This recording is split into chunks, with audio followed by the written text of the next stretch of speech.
And then they did. They pulled up stakes. They moved their family, their lives, their living to the Central Coast with us. And they're still here.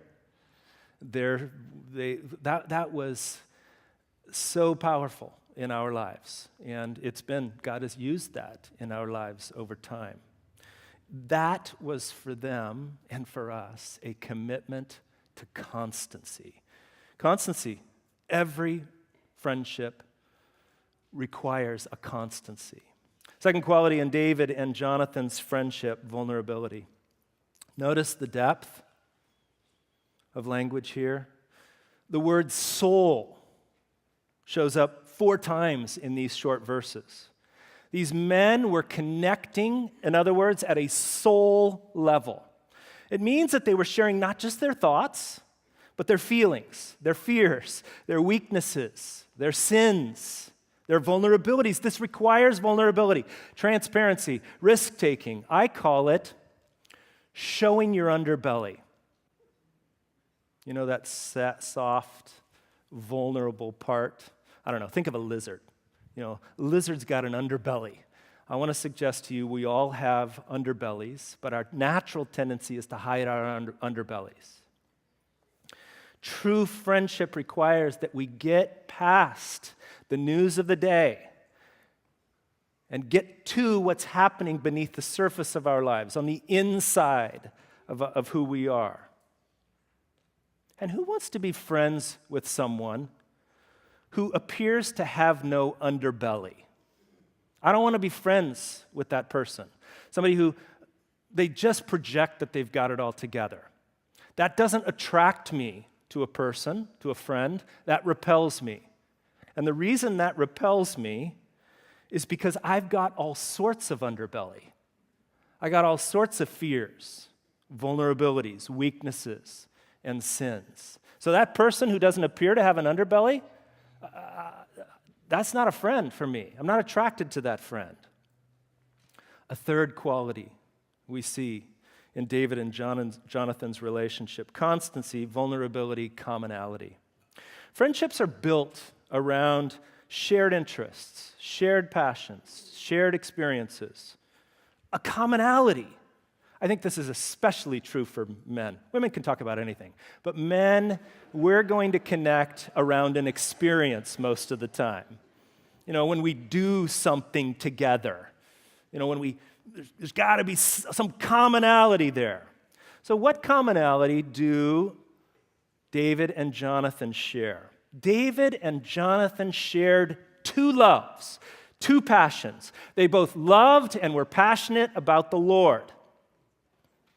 And they both loved and were passionate about the Lord's people, Israel. We already know that this was David, right? Because we saw it last week in David and Goliath. Man, he had a God consciousness. His life was absolutely lived in relation to God in every way, in every circumstance. He had a theocentric worldview. But this is true of Jonathan as well. The great majority of times that Jonathan is mentioned in the narrative, he's talking about the Lord, or he's taking action, great risks for the Lord. Jonathan, too, like David, this is a commonality they shared. He lived his life in reference to the Lord. He had a theocentric, a God-centered worldview. Today, we would say that they both loved Jesus and the church. And that's plenty of commonality to unite 2 friends' hearts. You can build a friendship, I'm telling you, around those 2 passions and loves. A love for Jesus and a love for his church. It was then, so it is today. 4th quality I see in David and Jonathan's friendship: constancy, vulnerability, commonality, and self-giving. Friendships do not work. They will not work when each person is only seeking their own interest and pleasures. We know this is true in marriage, and remember, marriage is a friendship. When each person is approaching the relationship from a what's in it for me perspective. True friendship requires self-giving. And by the way, I think that's the real definition of love. Love is self-giving. We see many instances of how David and Jonathan give themselves for the other in the chapters that follow. But in this text, it's the self-giving of Jonathan that's highlighted for us.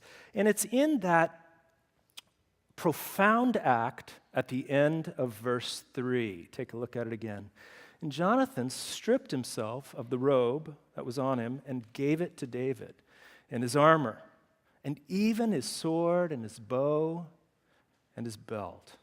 This is an act of such radical and profound self-giving that it's almost impossible to fathom. But I'm going to do my best to highlight it for you. And that brings us to the humble surrender of Jonathan. Now, 1 Samuel 18, this is a fascinating chapter. This is a response chapter. What happened in chapter 17?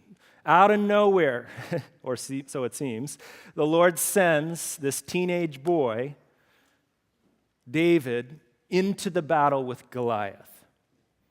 And David, against all odds, slays the giant. That's chapter 17. Now, chapter 18 is going to show us how 3 different parties respond to David after his victory over Goliath. Okay, so let's see them. Look first at the crowd's response in verse 6. You see it? 1 Samuel 18, verse 6. And as they were coming home, when David returned from striking down the Philistine, the women came out from all the cities of Israel, singing and dancing to meet King David with tambourines, with songs of joy, with musical instruments. And the women sang to one another. Here's their response to David as they celebrated. Saul has struck down his thousands, and David his 10,000s. Do you see? The crowds miss the point of David's slaying of Goliath and mistakenly begin to praise David. How is this a miss? How is this a mistake? They completely missed the point of David's victory over Goliath. Do you remember what it was? What was the point? Well, David told us the point before it happened. Do you remember that what's going to happen here? What's going to happen here is that all the earth may know that there is a God in Israel. And that all this assembly, in other words, Israel, may know that the Lord saves not with sword and spear, for the battle is the Lord's. So, the crowds are praising David. Who should they be praising? God, the Lord. Means you're with me. Are you with me?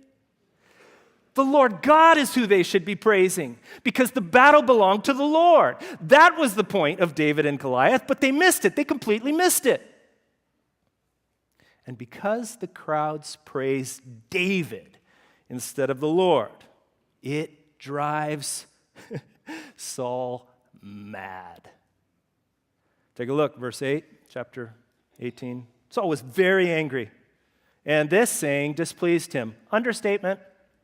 He said, they have ascribed to David 10,000s, and to me they have ascribed mere thousands. What more can he have but the kingdom? And Saul eyed David from that day on, and you better believe that was an evil eye. Do you remember? The Lord had told King Saul that he had been rejected as king by the Lord. The Lord said, I have rejected you. And in fact, the Lord had gone further and had said to Saul, there is another king coming. And it won't be of your line. It won't be of your sons. And so when Saul sees this teenage boy come out of nowhere and slay Goliath the giant, Saul realizes the Lord is with this young man. Ding, ding, ding. It must have hit him. David is the Lord's next anointed. But Saul will have none of it.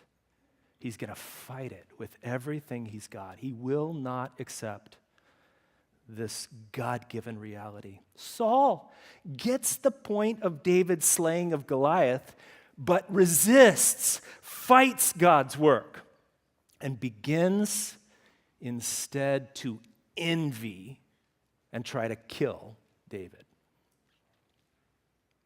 And then there's Jonathan.